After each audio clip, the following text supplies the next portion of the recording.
Allahu, Allahu, Allahu, Allah, Allah. أعوذ بالله من الشيطان الرجيم بسم الله الرحمن الرحيم الحمد لله والصلاة والسلام على رسول الله وعلى أهله وصحبه ومن والاه. My dear brothers and sisters in Islam, welcome to Sunnah Fix. Over the last few sessions, we've been studying the first part of a famous hadith of the Prophet ﷺ, where our Prophet ﷺ said, as reported by Abu Hurairah, لا تدخلوا الجنة حتى تسلموا وفي رواية حتى تؤمنوا, that you will not enter Jannah until you have Iman, until you have Islam. You are not getting into paradise. And that's a big deal, man. And I don't know how many of us realize just how little sleep we have lost over this particular fact. That's just how valuable Iman is. Dude, you're not getting into the doors of paradise without it. This is the key right here. And over the last few sessions, my dear brothers and sisters, I'm just trying to increase the gravity and appreciation of the gift of Iman in our hearts. And subhanAllah, the opportunity cost of not having Iman. And over the last few sessions, we have gone over different discussions when it comes to Iman, the definition of Iman, basic Iman, complete Iman. And the last session particularly I felt was really important. And those of you who missed it, please check it out, where we made a rational case for the unseen elements of Iman. Because nowadays the prevailing view is unseen is unscientific. So like, how do you rationalize that? We dedicated our last session to that. Now, where do we go from here, folks? Can we just move forward with the hadith now? And the answer is, not yet. We have to discuss a few more things, and I know I'm taking my time, folks. But I want to address some really difficult questions that our young people ask when it comes to faith and religion in the age of hyper-scientific rationalism that we live in. These questions need to be talked out, articulated properly, so that you and I have conviction in our faith and we're grounded, vaccinated against doubts. And I feel like if we are able to address some of these difficult questions, some of these boulders, I feel like we can save people's Iman. And subhanAllah, what could be a greater service than that? So today, inshallah, we're going to be addressing one of those difficult questions. And I ask Allah subhanahu wa ta'ala to allow me to articulate it properly. And I'm really grateful that I have a platform and alhamdulillah an audience where I get to share some of these thoughts based on my limited knowledge. There are people way more qualified than me, but allow me to be part of the solution in the way that I can. So the question I want to tackle today is the following. I hear this from atheists, agnostics, all over the place. They say, there's so many religions in the world. 3,000 plus religions. Each holds that it has the truth and everybody else is wrong. Each holds that their followers are going to heaven and everybody else is doomed to hell. How can that possibly be? How can so many people be wrong, they say. And if only one religion has monopoly over the truth, then by definition, everybody else is wrong. And that means billions upon billions of people are headed to hell. That's insanity. So the ultimate upshot is they're like, I don't believe in any religion. You know what? This is all messed up. I don't buy any of this stuff. So they dismiss all organized religions with one broad swoop. Folks, how do we address this? So allow me to give you a few things to inshallah get down. If you want to write these down, go ahead, whatever is easy for you. The first thing we say in response to this particular question, that there's so many options when it comes to religion, I'll be exclusive, they all must be wrong. This is a mentality of this person. The first thing we say is, truth is not a popularity contest, is it? Like, truth of something cannot always be judged by how many people follow it, and how many people oppose it, and how many other different options you have on the table. That's not how we roll. Let me give you a few examples. Take Aristotelian cosmology. Did you guys know Aristotle's cosmology was the dominant view of the world for 2,000 years? And you know what Aristotle held in his cosmology? His view was, if you don't already know, he used to believe that universe is a sphere. And that the ceiling of the universe, the outer circumference, the ceiling has fixed stars, almost like lamps on the ceiling here. There were stars fixed on the ceiling of the universe, and Earth was at the center, motionless. 2,000 years, this dominated the worldview. Even the church backed it up. Modern science, by and large, emerged because of opposition to this particular cosmological view. Now, imagine someone comes along and say, but how could so many people be wrong? How can humanity and so many scholars for so many years be wrong? We're just going to throw cosmology out altogether. No, you don't throw the baby out with the bathwater. That's not how things work. And my dear brothers and sisters, just like we would not just dismiss cosmology because it's offensive to humanity, because there are so many people with high IQs got it wrong, so we're just not going to take anything seriously anymore. That's not how we roll. You see, you don't judge the truth of something by the size of its fan club. No, you judge the truth based on good evidence. Let me give you another example. Prior to the 1920s, most scientists, including Einstein, believed that the universe was static. There was neither expanding nor contracting. It was just static. And it wasn't until in the 1920s, Edwin Hubble, the Hubble telescope is named after him, he invented the telescope and made remarkable observations. The universe is actually expanding. And then galaxies are getting further and further. There's a redshift. And he proved beyond a shadow of doubt that the universe is getting larger, expanding. So many people who were wrong before, what are we going to do? Because we risk offending people, we're not going to ally ourselves to the truth. You know, a lot of people who have this mentality that there are so many options, they all must either be wrong or they all must be right.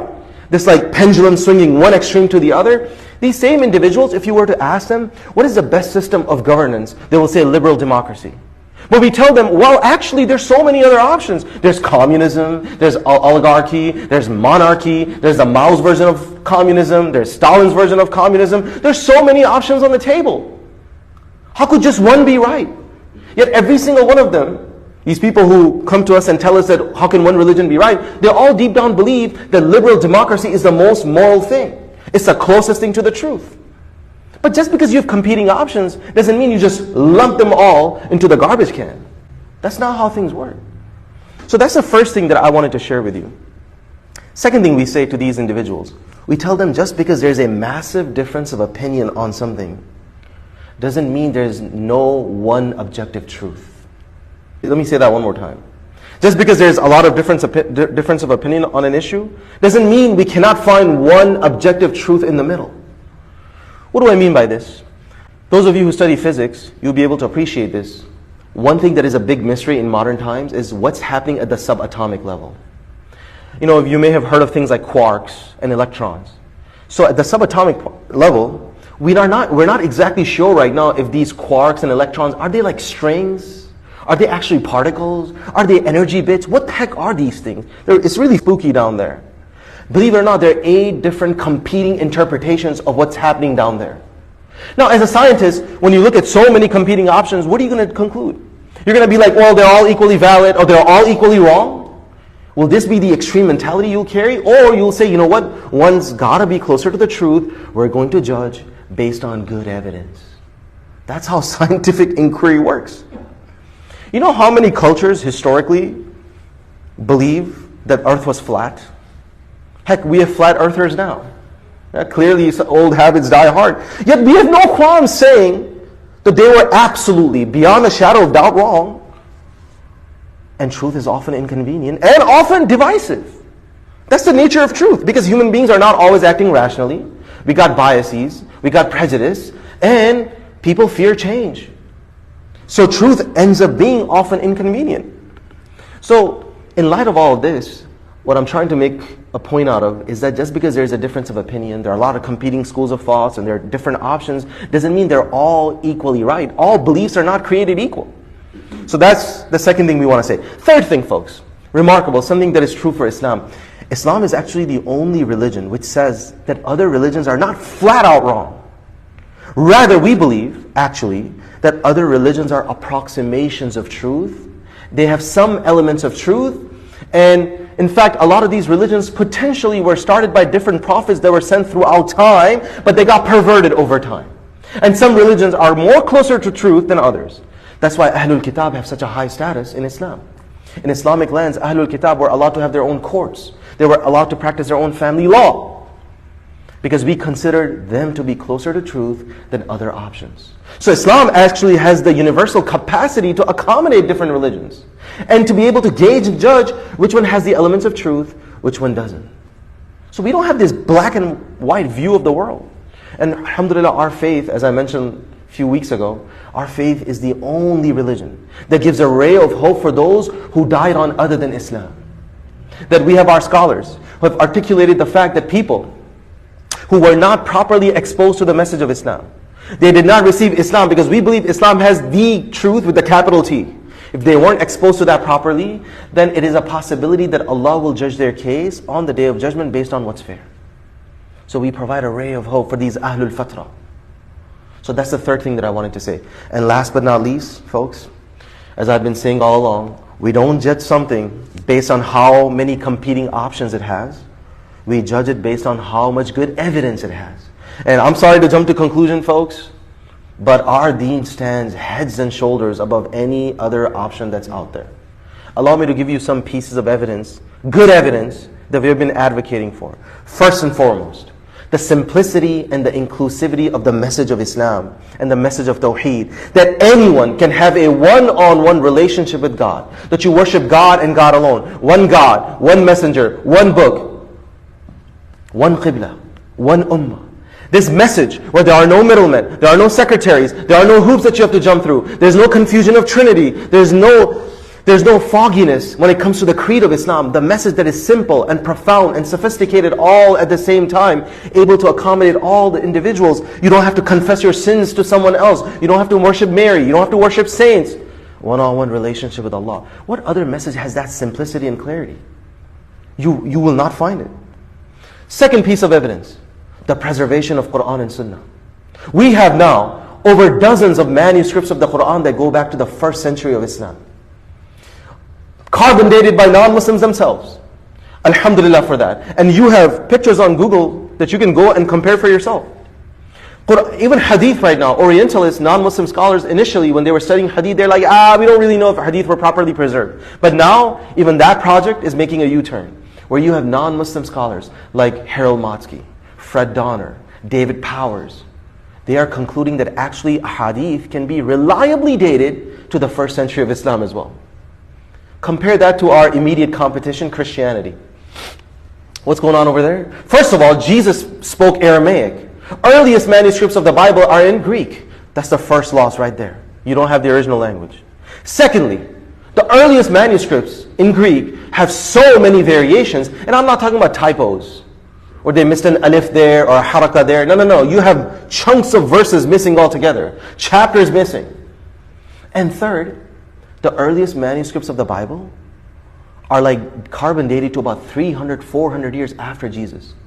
What happened in the middle? There's no record of transmission. There's no sanad. We don't know who transmitted from whom. We don't know who's copying from who. So literally you have a blind spot, a black hole, and you got to operate on pure blind faith that the church did its job right. I don't know if you ask me, I'm like, that's asking a lot based on all the scandals that are erupting when it comes to the church. That's asking a little too much, if you ask me. And the third thing that I like to say when it comes to pieces of evidence that put Islam heads and shoulders above any other competing ideology out there, the track record of Quran and Sunnah about the signs of the Day of Judgment. Oh my God. The Prophet ﷺ in authentic ahadith predicted that Jerusalem will be conquered. Yemen will be conquered. Egypt will be conquered. Syria will be conquered. Iran will be conquered. Constantinople will be conquered. In fact, our Prophet ﷺ made an incredible prediction that historians are scratching their heads. They're like, if you are a non-Muslim, you're like, we have no idea how he got this right. Our Prophet ﷺ predicted that we will eventually become tangled up in conflict with the Turks and the Mongols. Authentic hadith of Muslim, where the Prophet ﷺ said, "Utruku turka ma taraku." In another narration, he described to us how these individuals will look like that you're going to end up fighting. Now, Arabs at that time had little to no contact with the Turks. They were like way up south, way up north. And for the Prophet ﷺ to make this prediction that your paths will collide, you can't just chalk it up to chance that he got that right. Sallallahu Alaihi Wasallam. And subhanAllah, one thing that is really annoying for Islamophobes, we have manuscripts of these ahadith that predate the actual event itself. So we have ahadith in the Musnad of Imam Ahmad that predict the conquest of Constantinople, carbon dated to before the conquest of Constantinople. So like you just can't escape it at that point. Number 4, the character of the Prophet ﷺ. his worship in the middle of the night until his feet would swell. Why would a faker do that when no one's watching? The only reason we know is because his wife was wandering in the middle of the night and she's like, where did he go? And she found him in the middle of the masjid, worshipping Allah, crying, tearing up. It does not fit the imposter profile at all. His simplicity, his social justice, his impact that he made in 23 years. I feel like Muslims, a lot of us, we take truth for granted. Allah has supplied so many miracles, like the fact how easily Quran is memorized. I feel like we're just desensitized to the amazingness that we witness all around. Do you realize Islam changed the world in 23 years? Like, starting a civilization that will lead humanity in theology, science, mathematics, medicine, for 1,000+ years, all coming from a person who's illiterate. And somehow, this illiterate person had access to the stories of the past, access to knowledge that even people of the book didn't know, and what their book contained. And he will give laws that will remain dynamic and relevant till today, all in the middle of the desert, in a backward area where there was no civilization at all. They didn't even have a library. They didn't have a proper script. And yet this civilization emerges that will topple the Persian Empire in the next 20 years. Bring Roman Empire down to its knees in 50 years. Islam will reach Spain within 100 years. Like, if this is not a miracle, what is? And our Prophet ﷺ, Quran and Sunnah both, were so ahead of their times when it comes to women's rights, animal rights, environmental rights, alcohol consumption, nudity, gender boundaries, meditation, spirituality. Like, science is just catching up right now. And I haven't even talked about the scientific miracles in the Quran. And subhanAllah, as I was mentioning earlier, just the power of the Quran to be memorized and to mesmerize remains one of the most amazing features of the Quran. I'll end on this, folks, when it comes to good evidence. And again, I'm sharing just, I'm scratching the surface here, just appetizing you so you can go ahead and learn your religion and be absolutely confident that you have the truth. The last thing I'll share with you is that one thing that really puts Islam at the center stage is the deep faith and seriousness we Muslims have about our faith compared to everybody else. It is simply unparalleled. Go to international airports. Who uses those prayer rooms? You'll see a prayer rug in the middle with the shape of the Kaaba and no one else uses them except for Muslims. A Buddhist is not offended. Oh my God, how come there's a crescent-shaped prayer rug there? Yeah, no one complains because no one uses it. For everybody else, religion is trivialized. We take our faith so seriously. 80% of the Muslims observe the ritual of fasting. It is the most observed ritual in the world. Muhammad is the most used, frequented baby name in the world. It's incredible. Anywhere in the world right now, La ilaha illallah, Muhammadur Rasulullah is being recited. Quran is the most read book in the world. We recite it 5 times a day. Hajj is the greatest gathering of humanity every year. And we're on target to be the most populous religion in the world by 2070. If not through propagation, then through procreation. Alhamdulillah. 8+ family, children per family, alhamdulillah, we'll get there. So we ask Allah subhanahu wa ta'ala, that He gives us the conviction, that He gives us the opportunity to study the evidence, and that we are properly, firmly grounded in our faith. And I ask Allah subhanahu wa ta'ala that He increases us in iman. Ameen ya Rabbil Alameen. Assalamu alaikum wa rahmatullahi wa barakatuh.